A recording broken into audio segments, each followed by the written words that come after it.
बारिश में 3 बहू के चटपटे छोले चावल। अरे वाह पार्वती, बाहर कितना सुहाना मौसम हो गया है।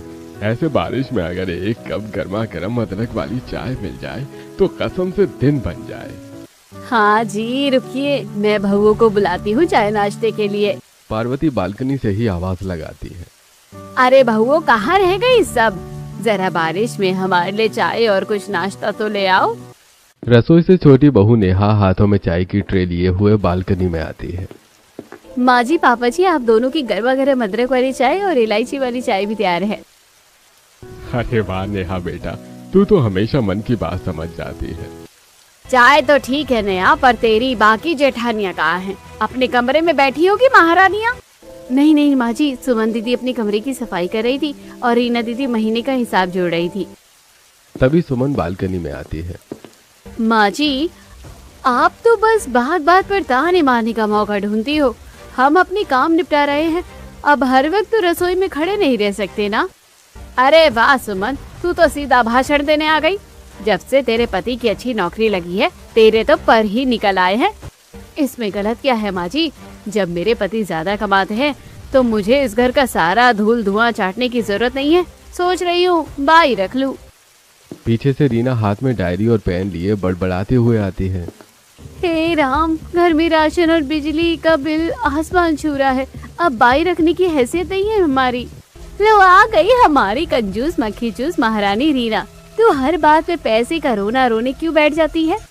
दिल बड़ा करने से घर के खर्चे नहीं चलते सुमन दीदी, और वैसे भी आपकी तरह हवा में पैसे उड़ाने की आदत नहीं है मेरी। अरे तुम दोनों जब देखो तब लड़ना शुरू कर देती हो। जब तक हम दोनों जिंदा हैं, इस परिवार को एक साथ बांध कर रखना चाहते हैं, पर तुम बहुओं के तेवर देखकर तो मुझे डर लगता है। सही कह रहे हैं आप, पता नहीं इस घर को किसकी नजर लगाई है।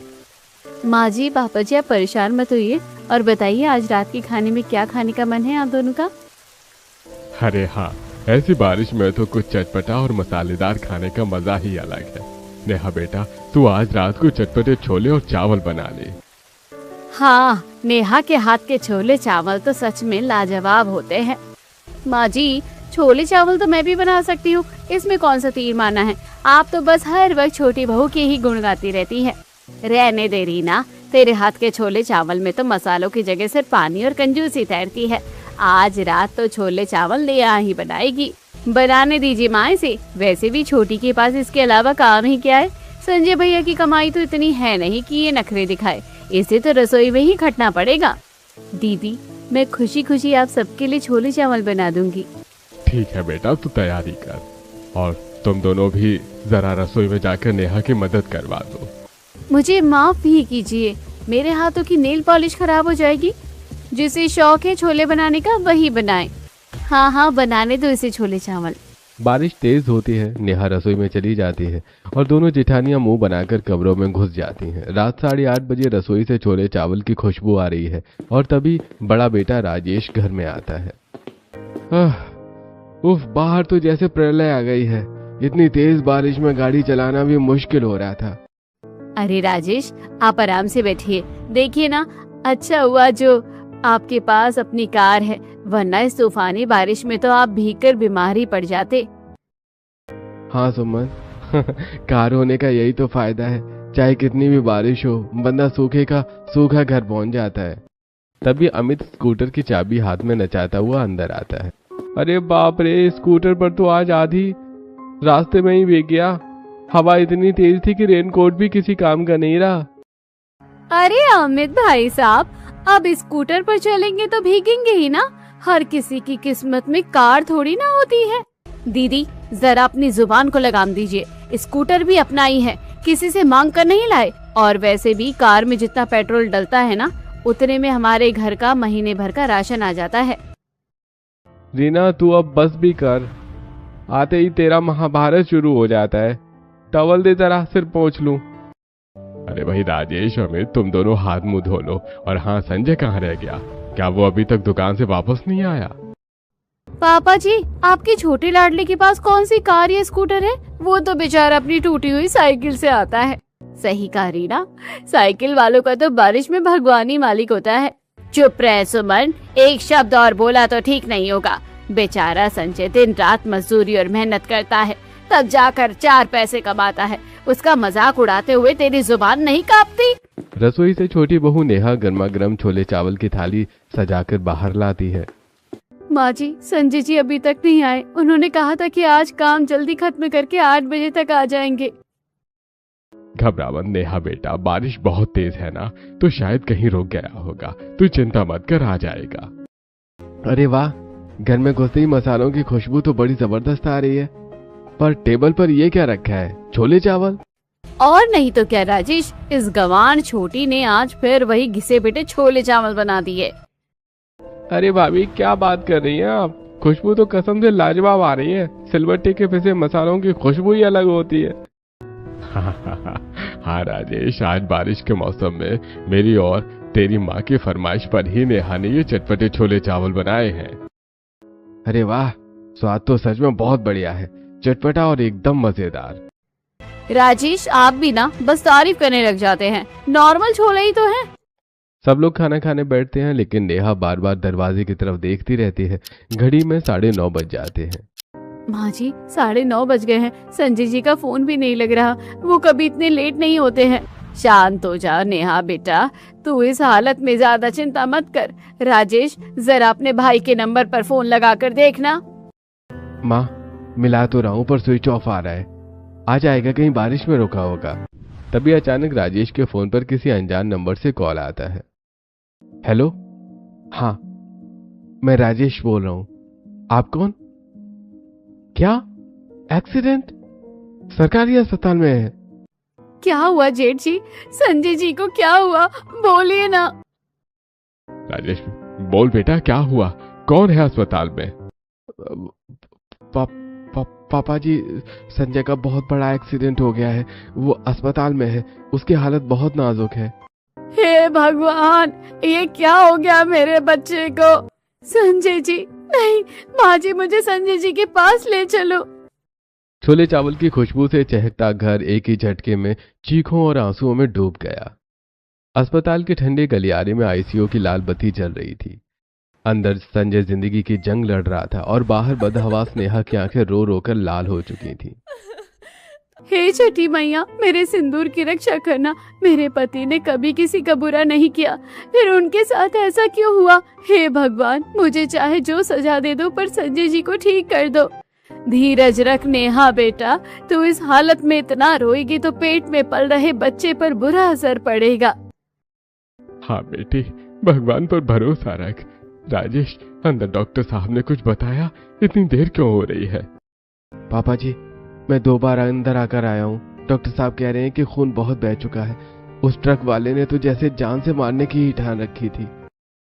उफ, ये सरकारी अस्पताल वाले भी ना हर काम में इतनी ढील देते हैं, और ऊपर से ये बारिश। रास्ते में दवाइयाँ लाने में ही आधा घंटा लग गया। तभी आईसीयू का दरवाजा खुलता है और डॉक्टर बाहर निकलते हैं। डॉक्टर साहब, मेरे पति कैसे हैं? वो ठीक तो है ना? बोलिए ना कुछ। देखिए, आप लोग शांत हो जाइए। मरीज की जान तो हमने बचा ली है, लेकिन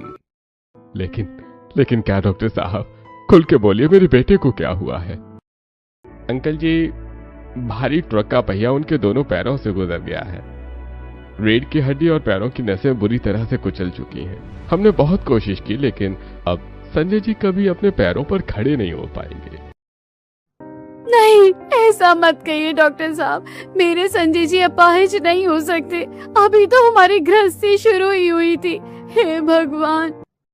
डॉक्टर साहब, मैं आपके पैर पड़ता हूँ। मेरे पास जो कुछ है सब ले लीजिए, पर मेरे बेटे को ठीक कर दीजिए। क्या वो कभी नहीं चल पाएगा?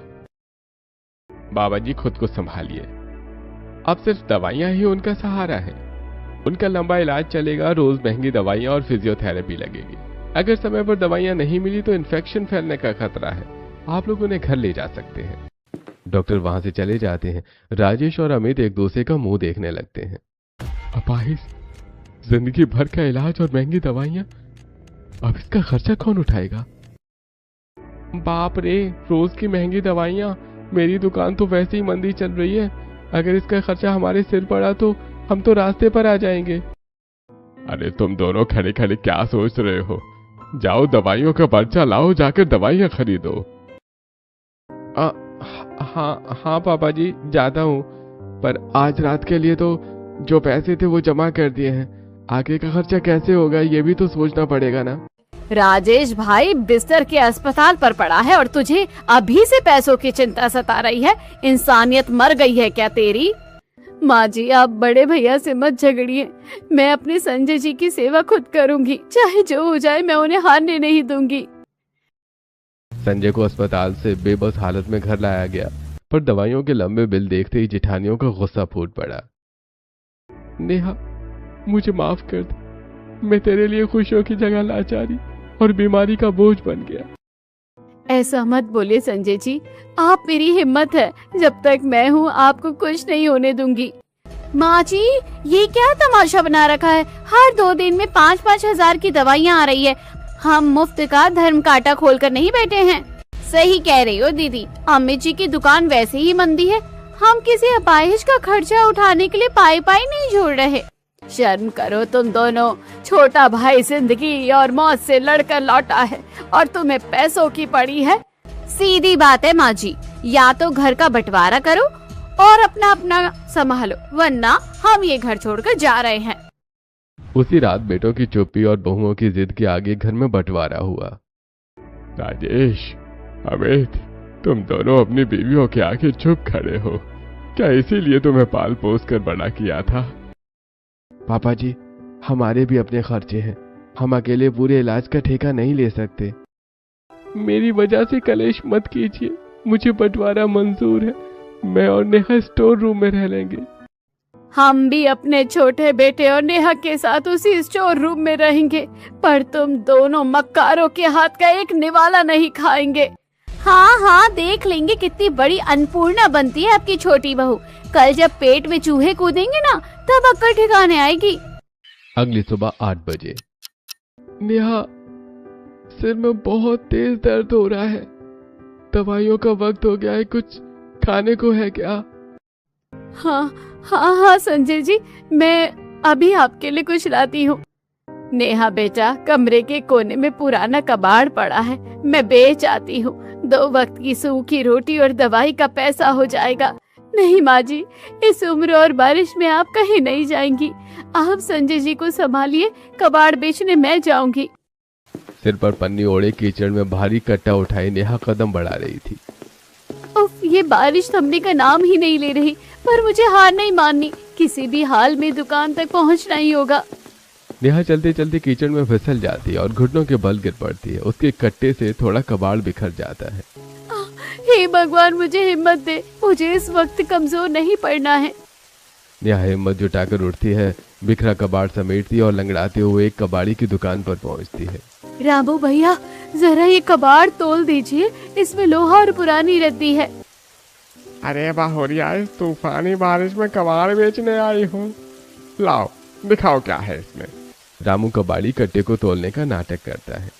अरे बाहुरिया, सब गीला पड़ा है। इसका वजन तो पानी की वजह से बढ़ गया। 50 रुपए से एक ढेला ज्यादा नहीं मिलेगा। रामू भैया, ऐसा मत कहिए, इसमें कम से कम 20 किलो लोहा है। मेरे घर में पति बीमार है, दवाई लानी है और राशन का एक दाना भी नहीं है। कुछ पैसे ज्यादा दे दीजिए। अरे तरस खाने बैठूंगा तो मेरी दुकान लुट जाएगी। लेना है तो 50 रुपए लो, वरना उठाओ अपना कट्टा और निकलो यहाँ से। ठीक है भैया, जो देना है दे दीजिए। कम से कम 2 दिन की दवाई और थोड़ा सा राशन तो आ ही जाएगा। नेहा 50 रुपए का नोट थामकर दवाई की दुकान से संजय और सास ससुर की बीपी की आधी अधूरी दवाइयाँ और एक छोटी थैली में पाव भर छोले और चावल खरीद कर वापस घर लौटती है। हाय राम, नेहा बेटा, ये क्या हाल बना रखा है तूने अपना। कपड़े सराबोर हैं, तू तो पूरी भीग गई है। माँ जी, आप चिंता मत कीजिए, मैं ठीक हूँ। ये लीजिए संजय जी और पापा जी की दवाइयाँ, और हाँ, थोड़ा सा राशन भी ले आई हूँ। नेहा, मेरे चक्कर में तू अपने शरीर को इतना कष्ट क्यों दे रही है? मैं किसी काम का नहीं रहा, मुझे मर जाने दे। संजय जी, फिर वही बात, जब तक आपकी नेहा जिंदा है आपको कुछ नहीं होने देगी। माँ जी, रसोई का चूल्हा तो हमारे पास है नहीं। मैं छत पर कोने में ईंटें रखकर मिट्टी का चूल्हा जलाती हूँ और गर्मा गर्म छोले चावल बनाती हूँ। नेहा छत के कोने में बारिश की बौछारों से बचाकर ईंटों का चूल्हा बनाती है। वो सिलबट्टे पर खड़े मसाले पीसती है। आंगन में टहल रही बड़ी बहू सुमन और मंझली बहू रीना खुशबू सूंघकर चौंक जाती हैं।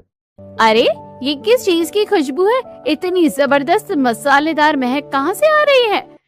और कहाँ से आएगी दीदी? वही गरीब छोटी बहू छत पर ईंटें रखकर छोले चावल बना रही है। पता नहीं कबाड़ के पैसों से कहाँ से मसाले खरीद के ले आई। बनाने दो, 2 दिन चूल्हा जलेगा, तीसरे दिन फिर भीख मांगेगी। नेहा गर्मा गर्म चटपटे छोले चावल की थाली सजाकर संजय, हरिराम और पार्वती को देती है। वाह नेहा बेटा, कसम से इतना स्वादिष्ट छोले चावल तो मैंने पूरी जिंदगी में नहीं खाया। सच में नेहा, तेरे हाथ में तो जादू है। पर बेटा कल से हम क्या करेंगे? दवाइयाँ तो खत्म हो जाएगी, राशन भी आज ही खत्म हो गया है। माँ जी, पापा जी, मैंने एक फैसला किया है। जब मेरे हाथ में छोले चावल बनाने का ये हुनर है तो मैं किसी के आगे हाथ क्यों फैलाऊं? मैं कल से बाजार के नुक्कड़ पर चटपटे छोले चावल का ठेला लगाऊंगी। क्या नेहा, तू सड़कों पर ठेला लगाएगी? लोग क्या कहेंगे कि एक अपाहिज पति अपनी गर्भवती पत्नी से ठेला लगवा रहा है। संजय जी, मेहनत की कमाई में कोई शर्म नहीं होती। शर्म तो चोरी और भीख मांगने में होती है। जब तक मेरे शरीर में हिम्मत है, मैं अपने परिवार को भूखा नहीं मरने दूंगी। माँ जी, आप मेरा साथ दोगी ना? पूरा साथ दूंगी बेटा। तू हमारी बहू नहीं, इस घर की लक्ष्मी और अन्नपूर्णा है। हम सब तेरे साथ खड़े हैं। बाहर मूसलाधार बारिश जारी थी, पर उस छोटे से स्टोर रूम में गरीबी और लाचारी को हराने के लिए एक बहू के स्वाभिमान का दिया जल चुका था। अगली सुबह 5 बजे से नेहा ईंट के चूल्हे पर पिसे मसालों के छोले चावल पकाकर उधारी के ठेले पर सजाने लगी। छोले तो बढ़िया उबल गए हैं। अब इसमें सिलबट्टे का पिसा गरम मसाला, भुना हुआ जीरा और थोड़ा सा भुना बेसन मिला देती हूँ। बेसन से तरी गाढ़ी भी हो जाएगी और स्वाद ऐसा चढ़ेगा कि एक बार जो खाएगा बार बार आएगा। पार्वती कांपते हाथों से कपड़े का साफ सुथरा पर्दा और कुछ स्टील की प्लेटें लेकर छत पर आती है। नेहा बेटा, मैं बर्तन पोंछ देती हूँ, पर देख तो सही, बाहर बारिश फिर तेज हो गई है। ऐसे मौसम में तू ठेला कैसे खींचेगी? माँ जी, आप चिंता मत कीजिए, मैंने ठेले पर ऊपर तिरपाल बांध दिया है। संजय जी की दवाइयों के लिए मुझे ये मेहनत तो करनी ही पड़ेगी। तभी सज धज कर बाहर जाने के लिए निकली बड़ी बहू सुमन और हाथ में चाय का कप लिए मंझली बहू रीना आंगन में आकर खड़ी हो जाती हैं।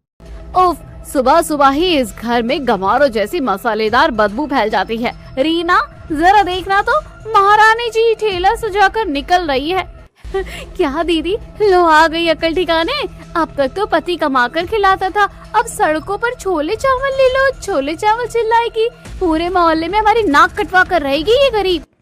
सही कहा रीना, अरे ठेला लगाने से अच्छा किसी के घर झाड़ू पोछा ही कर लेती। कम से कम सड़क पर यूं तमाशा तो नहीं बनता। अरे चुप करो तुम दोनों, शर्म नाम की चीज नहीं बची है तुम में। जो बहू अपने परिवार और बीमार पति का पेट पालने के लिए मेहनत कर रही है, तुम उसका हौसला बढ़ाने के बजाय उसका मजाक उड़ा रही हो। निकल जाओ हमारी नजरों के सामने से। हाँ, हमें क्या, जाइए लगवाइए अपनी लाडली से ठेला। हम भी देखते हैं कि इस बारिश में इसके कौन से ग्राहक आते हैं। मूसलाधार बारिश हो रही है, सड़क पर पानी भरा हुआ है। नेहा तिरपाल के नीचे अपना ठेला लगाई खड़ी है। पतीली से भाप निकल रही है और छोले चावल की महक बारिश की ठंडी हवा में बिखर रही है। पास से गुजरते लोग छाता लगाए जल्दी जल्दी निकल रहे हैं, पर कोई ठेले पर नहीं रुक रहा है। हे छठी मैया, 2 घंटे हो गए, एक भी ग्राहक नहीं आया। अगर आज भी एक भी प्लेट नहीं बिकी तो संजय जी की दवाइयाँ कैसे आएगी? माँ जी, पापा जी को क्या खिलाऊंगी? मेरी मदद करो माँ। तभी बारिश से भीगता हुआ एक दफ्तर जाने वाला आदमी रमेश भागते हुए नीम के पेड़ की छांव में आकर रुकता है। ये बारिश भी ना पूरा भिगो दिया, बस भी नहीं मिल रही। अचानक रमेश की नाक में छोले चावल की सौंधी खुशबू जाती है। वो ठेले की तरफ देखता है। अरे वाह, इतनी जबरदस्त महक। बहन जी, क्या है पतीले में? भैया, गर्मा गर्म चटपटे सिलबट्टे के पिसे मसालों के छोले और बासमती चावल है। बारिश में गर्मा गर्म खाइएगा तो ठंड भाग जाएगी। 1 प्लेट लगा दूं? ठेले का खाना पता नहीं कैसा होगा। चलो बारिश रुकने तक 1 हाफ प्लेट लगा ही दो। नेहा खुशी खुशी दोने में गर्मा गर्म चावल डालती है, ऊपर से गाढ़े मसालेदार छोले, कटी हुई प्याज, हरी मिर्च और नींबू निचोड़ कर रमेश को दे देती है। अरे बाप रे, वाह, वही कसम से बहन जी, क्या स्वाद है। ये मसाले तो बिल्कुल घर जैसे लग रहे हैं, कोई मिलावट नहीं, एकदम कड़क और चटपटा। जी भैया, सारे मसाले खुद सिलबट्टे पर पीसकर चूल्हे पर बनाए हैं। बहन जी, हाफ प्लेट क्या, एक फुल प्लेट और लगा दो, और हाँ 2 प्लेट पैक भी कर दो। मैं अपने दफ्तर के साथियों के लिए भी ले जाऊंगा। ऐसा स्वाद तो मैंने किसी बड़े होटल में भी नहीं खाया। पास खड़े 2-3 और लोग जो बारिश से बचने के लिए खड़े थे, रमेश की बात सुनकर और खुशबू सूंघकर ठेले की तरफ खिंचे चले आते हैं। अरे बहन जी, हमें भी एक प्लेट दो, खुशबू तो सच में बहुत बढ़िया आ रही है। अरे बहन जी, 2 प्लेट इधर भी लगाना, जरा मिर्च कड़क रखना। हे भगवान, आपका लाख लाख शुक्र है, मेरी मेहनत बेकार नहीं गई। देखते ही देखते नेहा के ठेले पर ग्राहकों की भीड़ लग जाती है। दोपहर 1 बजे तक नेहा का पूरा पतीला खाली हो जाता है। दोपहर के 3 बज रहे हैं, बाहर रिमझिम बारिश हो रही है। अरे हरिराम जी, जरा देखिए तो सही, दोपहर के 3 बज गए हैं, नेहा अभी तक नहीं आई। इतनी बारिश में बेचारी का क्या हाल हुआ होगा। धीरज रख पार्वती, आ जाएगी, पहली बार गई है ना, थोड़ा समय तो लगता ही है। तभी नेहा मुस्कुराते हुए खाली पतीला लेकर आंगन में आती है। माँ जी, पापा जी, मैं आ गई। अरे नेहा बेटा, पतीला तो पूरा खाली है, क्या सारे छोले चावल बिक गए? हाँ माँ जी, एक एक दाना बिक गया। लोगों को सिलबट्टे के पिसे मसालों के छोले इतने पसंद आए कि 1 घंटे में मेरा पूरा पतीला खाली हो गया। कई लोग तो घर के लिए पैक करवा कर भी ले गए हैं। ये लीजिए माँ जी, आज पहले ही दिन पूरे 1100 रुपए की कमाई हुई है। इसमें से लागत के पैसे काट कर हमें 500 रुपए का पूरा मुनाफा हुआ है। जीते रहो बेटा, आज तूने साबित कर दिया कि मेहनत और नियत साफ हो तो भगवान भी रास्ते खोल देता है। संजय कमरे से अपने व्हील चेयर खिसकाते हुए चौखट पर आता है। नेहा, मुझे माफ कर देना, मैंने तेरी काबिलियत पर शक किया था। आज तूने मुझे और इस पूरे परिवार को बेसहारा होने से बचा लिया। संजय जी, आप ऐसा मत कहिए, आप मेरी ताकत है। माँ जी, आप इन पैसों से तुरंत पापा जी और संजय जी की पूरे हफ्ते की दवाइयाँ मंगवा लीजिए और थोड़ा राशन भी ले आइए। तभी बड़ी बहू सुमन और मंजली बहू रीना आंगन में आती है। अरे बाप रे, इतने सारे पैसे एक ही दिन में! दीदी जरा देखिए तो सही, इस गरीब के हाथ में तो पैसों की पूरी गड्डी लगी है। हैं?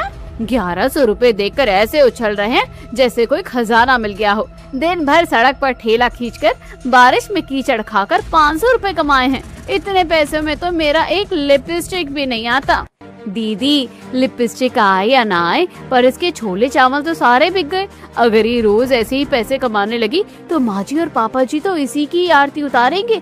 हमारी तो कोई इज्जत ही नहीं रह जाएगी इस घर में। तो चुप रह रही ना, एक मामूली ठेले वाली हमसे क्या बराबरी करेगी? जरा देखने दे इसे 2 दिन का नाटक। तीसरे दिन जब पैर का दर्द बढ़ेगा और बारिश थमेगी तब पता चलेगा। जलन की बदबू आ रही है रीना, तुम दोनों तो सोच रही थी कि मेरी छोटी बहू रास्ते पर भीख मांगेगी, पर देख लो उसकी मेहनत के आगे तुम्हारी ये चालाकियां और घमंड चूर चूर हो गया है। माँ जी, ज्यादा इतराने की जरूरत नहीं है, ठेला लगाना कोई बड़ी बात नहीं है। अगर हम बिजनेस करने पर आए ना तो ऐसी दुकानें खोलेंगे तो आपका ये ठेला धूल चाटता नजर आएगा। दीदी, मैं किसी से होड़ करने नहीं निकली हूँ, मुझे तो बस अपने बीमार पति का इलाज कराना है और अपने परिवार का पेट भरना है। आप खुश रहिए, मुझे मेरी मेहनत की रोटी मुबारक हो। सुमन और रीना मुंह फुलाकर अपने कमरों में चली जाती हैं। रात को बड़ा बेटा राजेश ऑफिस से थका हारा लौटता है। उफ, आज ऑफिस में बॉस ने दिमाग खराब कर दिया। सुमन, जरा 1 कप कड़क चाय बना दे। चाय बाद में पीजिएगा राजेश जी, पहले मेरी बात सुनिए। वो गंवार छोटी बहू आज सड़क पर ठेला लगा कर आई है और पूरे 1100 रुपए कमा कर लाई है। तो इसमें बुरा क्या है सुमन? संजय अपाहिज है, अगर उसकी बीवी ठेला चलाकर अपना खर्चा निकाल रही है तो हमारे सिर से तो बोझ हल्का हो रहा है ना। बोझ हल्का हो रहा है?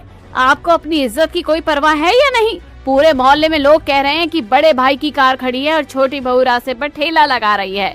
मेरी सहेलियां मेरा मजाक उड़ा रही हैं। मैं ये बेइज्जती बर्दाश्त नहीं कर सकती। तो फिर तुम क्या चाहती हो सुमन? मुझे उस ठेले वाली का घमंड तोड़ना है। हम अपना खुद का एक बड़ा हाई क्लास रेस्टोरेंट खोलेंगे। जब हमारे रेस्टोरेंट में छोले चावल और मुफ्त चाय मिलेगी तो उस गरीब के ठेले पर कुत्ता भी नहीं आएगा। क्या? रेस्टोरेंट खोलने में लाखों रुपए लगते हैं। मेरी सारी जमा पूंजी डूब जाएगी अगर नहीं चला तो। कैसे नहीं चलेगा? मैं उससे मॉडर्न तरीके से शेफ वाले मसाले डालूंगी, बटर और क्रीम डालूंगी। आप बस मुझे पैसे दीजिए, वरना मैं अपने मायके चली जाऊंगी। मुझे उस छोटी का ठेला बंद करवाना ही है। एक तरफ नेहा की मेहनत और ईमानदारी से घर में खुशहाली लौट रही थी, तो दूसरी तरफ जलन और अहंकार में अंधी होकर सुमन ने अपने पति के पैसे लगाकर एक बड़ा और फैंसी रेस्तरां खोल लिया। लेकिन इस बात से मंझली बहू रीना के पेट में मरोड़ उठने लगी। हद हो गई है, बड़ी जेठानी ने रेस्टोरेंट खोल लिया और वो छोटी ठेला खींचकर दिन के 1000-1500 बना रही है। इस घर में क्या बस मैं ही बेवकूफ बैठी हूँ? तभी अमित अपनी दुकान पर जाने के लिए तैयार होकर कमरे से बाहर निकलता है। रीना, जरा मेरा रुमाल देना, आज दुकान जल्दी खोलनी है, माल आने वाला है। रुमाल बाद में लीजिएगा अमित जी, पहले मेरी बात सुनिए। आप दिन रात दुकान पर गधा मजदूरी करते हैं और आपकी भाभी जी ने वहाँ बाजार में लाखों का रेस्टोरेंट खोल लिया है। उधर वो छोटी कबाड़ बेचकर ठेला लगा रही है। क्या हम जिंदगी भर ऐसे ही घिसते रहेंगे? तो मैं क्या करूँ रीना, वो राजेश भैया के पास पैसे हैं, उन्होंने रेस्टोरेंट खोल लिया। हमारे पास उतना बजट कहाँ है? तुम तो खुद ही कहती हो कि पैसों की बचत करो। बचत ही तो करनी है अमित जी। रेस्टोरेंट खोलने में लाखों लगते हैं, पर एक सस्ता ढाबा खोलने में क्या जाता है? छोटे से ठेले के ठीक सामने जो खाली टीन का शेड पड़ा है ना, उसे हम किराए पर ले लेते हैं। मैं वहीं ढाबा खोलूंगी। क्या तुम ढाबा खोलोगी? अरे तुम्हें छोले चावल बनाने भी आते हैं। उस दिन माँ तो कह रही थी कि तुम्हारे छोले में स्वाद नहीं होता। माँ जी तो बस छोटी का गुणगान करती है। छोले चावल बनाने में कौन सी बड़ी रॉकेट साइंस है? मैं तो कम लागत में काम करूंगी। महंगे खड़े मसालों की जगह हरी मिर्च, लहसुन और अदरक पीस कर डालूंगी। तेल भी कम और मसाले भी सस्ते। कंजूसी से काम चलाऊंगी तो बचत ज्यादा होगी और ग्राहक भी मेरे ढाबे पर ही आएंगे, क्योंकि मेरा रेट सबसे सस्ता होगा। बात तो तुम सही कह रही हो रीना, कम लागत में ज्यादा मुनाफा। ठीक है, मैं टीन शेड वाले से बात करता हूँ। रीना ने भी जिद करके ढाबा खोल लिया। अब एक तरफ बड़ी सुमन का एयर कंडीशन रॉयल रेस्तरां चमक रहा है, दूसरी तरफ रीना का सस्ता टिकाऊ ढाबा खुला है और इन दोनों के बीच नीम के पेड़ के नीचे छोटी बहू नेहा का वही पुराना सादा ठेला खड़ा है। आइए आइए साहब, शहर का सबसे हाइजीनिक और मॉडर्न रॉयल छोले चावल, असली एवरेस्ट के मसाले, बटर और मलाईदार ग्रेवी, साथ में गरम चाय बिल्कुल फ्री। सामने टीन शेड के ढाबे से जोर से रीना चिल्लाने लगती है। अरे रेस्टोरेंट के चक्कर में क्यों अपनी जेब खाली कर रहे हो भाई साहब? इधर आइए, देश का सबसे सस्ता और स्वादिष्ट सस्ता ढाबा, मात्र 30 रुपए में भरपेट खाओ, बजट में कम चलाओ। चौराहे पर खड़े लोग तीनों जगहों को देखते हैं। यार ये रेस्तरां तो बहुत महंगा लग रहा है। बटर क्रीम डालकर छोले का असली स्वाद ही मार देते हैं ये लोग। और ये 30 रुपए वाला ढाबा देख, सड़े गले मसालों का काम लग रहा है। बीमारियों को न्योता कौन दे? अरे भाई, असली मजा तो इस नीम के पेड़ वाले ठेले पर है। पीछे खड़े मसालों की महक देख रहे हो? बिल्कुल गांव की याद दिला दी। चलो वहीं चलते हैं। देखते ही देखते नेहा के ठेले पर ग्राहकों की भारी भीड़ टूट पड़ती है। सुमन के बड़े रेस्तरां में सिर्फ 2-4 लोग ही बैठे हैं और रीना के ढाबे पर मक्खियां भिनभिना रही हैं। ये क्या बकवास है? इतने महंगे एसी और बटर वाले छोले छोड़कर लोग उस मामूली ठेले पर लाइन लगाए खड़े हैं। इस गवार ठेले वाली में ऐसा क्या है? उफ, मैंने तो 30 रुपए प्लेट रखा था, फिर भी कोई ग्राहक इधर नहीं झांक रहा। सब उसी छोटी के ठेले पर जा रहे हैं। दोपहर के 3 बज चुके हैं। बड़ी बहू सुमन के रॉयल रेस्तरां में काउच और टेबल खाली पड़े हैं। दूसरी तरफ रीना के टीन शेड वाले ढाबे पर 2-3 ग्राहक पेट पकड़कर करहा रहे हैं। सुमन, ये क्या तमाशा है? आज रेस्तरां खोले 5वां दिन है। रोज का 1000-2000 रुपए का एसी का बिल और सब्जियों का नुकसान हो रहा है। सारा खाना सड़ रहा है। तो मैं क्या करूं राजेश जी? मैंने तो टीवी वाले शेफ की तरह क्रीम, बटर और महंगे एवरेस्ट के मसाले डाले थे, फिर भी लोग उसी एसी वाले रेस्टोरेंट में आने के बजाय उस सड़क छाप ठेले पर लाइन लगा कर खड़े हैं। क्योंकि लोगों को खाने में स्वाद और नियत चाहिए, तेरा ये झूठा दिखावा नहीं। कल से ये रेस्तरां बंद। मैं रोज का ये घाटा नहीं सह सकता। नहीं, मैं रेस्टोरेंट नहीं बंद करूंगी। अगर रेस्टोरेंट बंद हो गया तो उस गंवार छोटी के आगे मेरी क्या इज्जत रह जाएगी? अचानक रीना के ढाबे पर 2-3 आदमी गुस्से में लाल पीले होकर पहुंचते हैं। उनके हाथों में लाठियां हैं। अरे वो ढाबे वाली, बाहर निकल। क्या खिला दिया था तूने कल हमें? 30 रुपए के चक्कर में तेरे सड़े गले मसालों के छोले खाकर रात भर अस्पताल में भर्ती रहना पड़ा। पेट में भयंकर इन्फेक्शन हो गया है। अरे भैया, मैंने क्या किया? मैंने तो ताजे ही बनाए थे, बस थोड़े सस्ते मसाले इस्तेमाल किए थे। और इस सस्ते नहीं, घटिया और मिलावटी पैसों की कंजूसी में लोगों की जान से खेलेगी तू। निकाल हमारे डॉक्टर के पैसे खर्च के, वरना अभी तेरा ये ढाबा तोड़ फोड़ कर पुलिस के हवाले करते हैं। हंगामा बढ़ता देखकर आसपास के लोग इकट्ठे हो जाते हैं। अमित हाथ जोड़कर ग्राहकों से माफी मांगता है। भैया माफ कर दीजिए, गलती हो गई। ये लीजिए अपने इलाज के पैसे। आज के बाद ये ढाबा बंद रहेगा, हम कभी खाना नहीं बेचेंगे। मेहरबानी करके पुलिस केस मत कीजिए। लोग पैसे लेकर बड़बड़ाते हुए चले जाते हैं। रीना वहीं जमीन पर बैठकर रोने लगती है। देख लिया अपनी कंजूसी का नतीजा। 2 पैसे बचाने के चक्कर में ढाबा भी बंद हुआ और हजारों का फटका अलग से लग गया।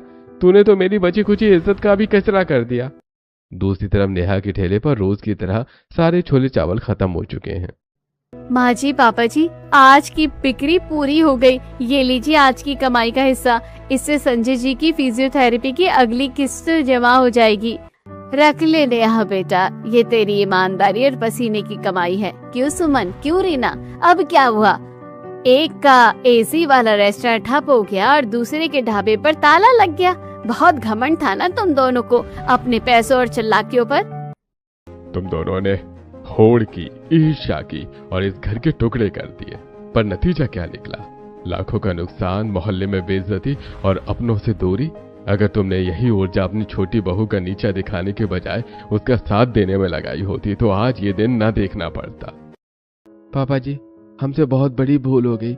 हमने अपनी बीवियों के बहकावे में आकर अपने ही अपाहिज भाई का साथ छोड़ दिया था।